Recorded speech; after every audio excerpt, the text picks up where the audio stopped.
कथा। श्री कृष्ण गुरुपुत्र को लेने यमलोक पहुंचे। जैसा मैं तो मैनी तो पंडित उपचंद आप सबका स्वागत करती हूँ। इस कथा का वर्णन स्कंद पुराण में मिलता है। सनत कुमार जी कहते हैं, जहाँ भगवान महाकाल हैं, सिप्रा नदी है, अत्यंत निर्मल गति प्राप्त होती है, और जिस उज्जैनी में विशालाक्षी देवी का दर्शन प्राप्त होता है, वहाँ का निवास किसको नहीं भाता है। जो मनुष्य महानदी सिप्रा में स्नान करके भगवान महाकाल को नमस्कार करता है, वह मृत्यु का शोक नहीं करता है। महाकाल क्षेत्र में मरा हुआ कीट और पतंग भी भगवान शिव का सेवक होता है।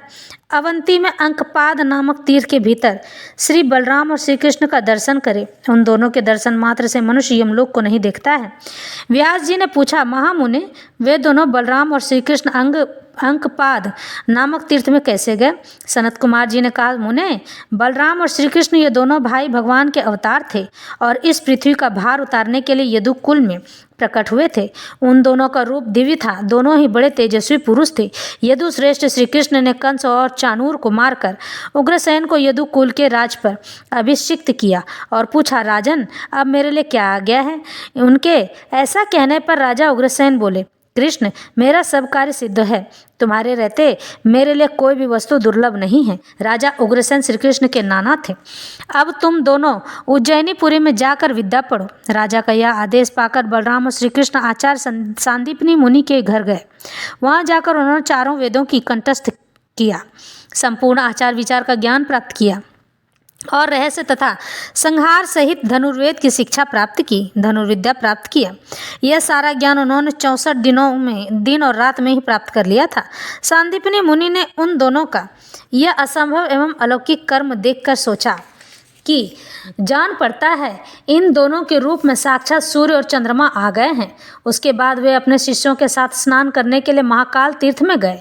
उन शिष्यों के साथ बलराम और श्री कृष्ण भी थे। वहाँ उन दोनों भाइयों ने जब भगवान महाकाल को प्रणाम किया, तब वे साक्षात प्रकट होकर उनसे बोले, प्रभु, तुम संपूर्ण देवताओं के स्वामी हो। मनुष्य रूप में अवतीर्ण हुए तुम्हारे द्वारा साधु पुरुषों और अज्ञानी जीवों को भी सदा सुख ही प्राप्त हुआ है तथा मनुष्यों को की पीड़ा देने वाले राजा कंस आदि बलाभिमानी दैत्यों को तुम दोनों ने मार गिराया है। अब तुम्हें मुनियों, सिद्धों और देवताओं का पालन करना चाहिए। बहुत अच्छा, ऐसा ही करूँगा। ऐसा कहकर विश्ववंद भगवान श्री कृष्ण वहाँ से चले गए। अपना अध्ययन पूरा करके कृत्य हुए श्री कृष्ण और बलराम ने सांदीपनी मुनि से हर्ष में, खुशी में भरकर कहा, आचार्य, श्री चरणों की सेवा में गुरु दक्षिणा के रूप में हम क्या दें आपको? तो उनका यह प्रिय वचन सुनकर गुरु ने प्रसन्न होकर कहा, मेरे एक पुत्र पैदा हुआ था। उसे तीर्थ यात्रा में प्रवास क्षेत्र के भीतर समुद्र के जल में एक जल जंतु ने मार डाला है। मेरे उसी पुत्र को तुम ले आओ।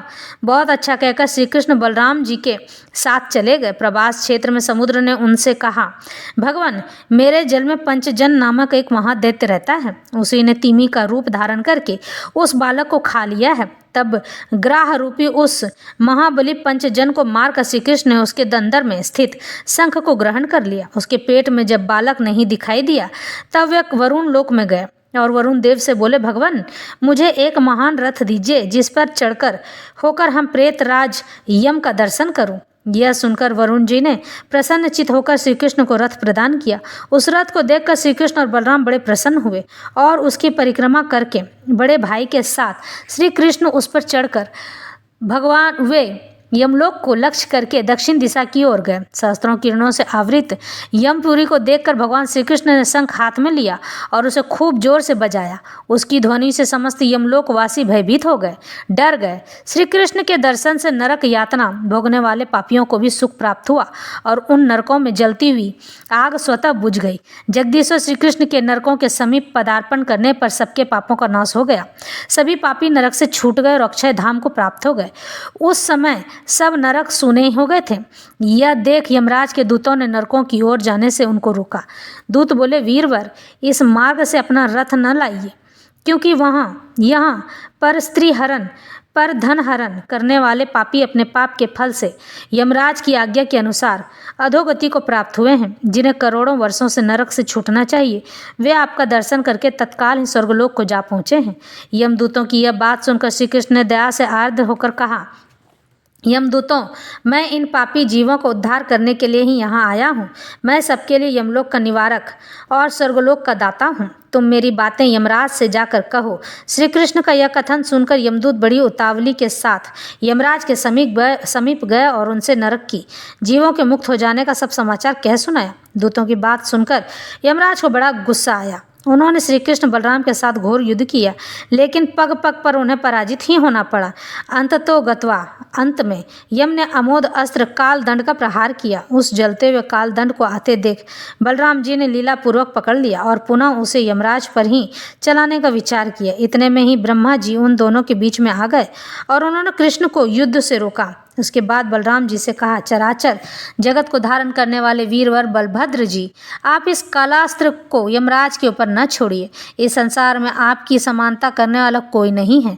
संपूर्ण विश्व का पालन करने वाले भगवान विष्णु को भी आप सदा अपनी गोद में धारण करते हैं। भला आपके समान दूसरा कौन है जो संपूर्ण जगत का भार वाहन करने में समर्थ हो? जो जगत की सृष्टि पालन और संहार करने वाले जगदीश्वर हैं, उन एकमात्र विश्व नायक विष्णु को भी आप गोद में लेकर लाड़ प्यार करते हैं। जगत में आपकी स्तुति कर सकने वाला कौन है?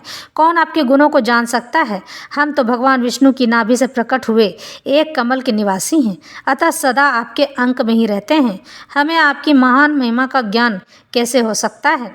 बलराम जी से इस प्रकार कहकर चतुर्मुख ब्रह्मा ने पुनः भगवान वासुदेव से कहा, कृष्ण कृष्ण, आप इस विकराल काल यमराज पर कृपा कीजिए।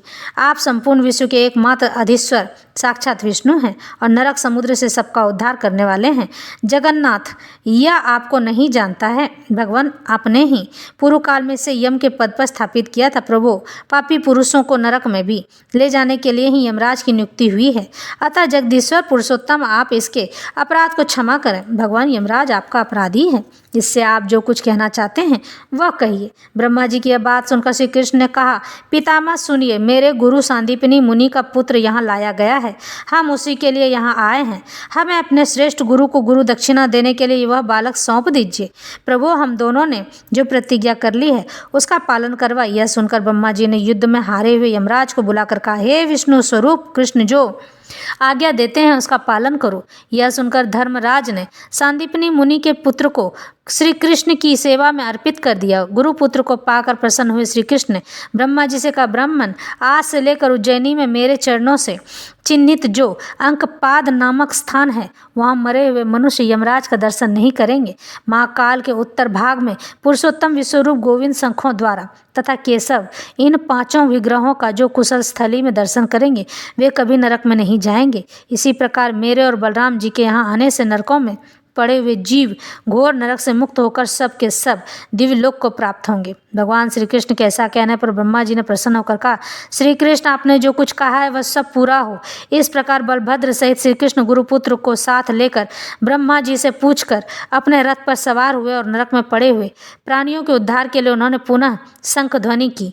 उस शंख नाद को सुनकर और श्री कृष्ण के स्मरण जनित पुण्य से समस्त नार की जीव दिव्य विमानों पर चढ़कर स्वलोक में चले गए। यमराज ने भी पुनः बलदेव जी से अपना दंड लेकर नगर में प्रवेश किया और ब्रह्मा जी वहीं अंतर ध्यान हो गए। उसके बाद बलभद्र सहित श्री कृष्ण शीघ्रगामी रथ के द्वारा उज्जैनीपुरी में आए।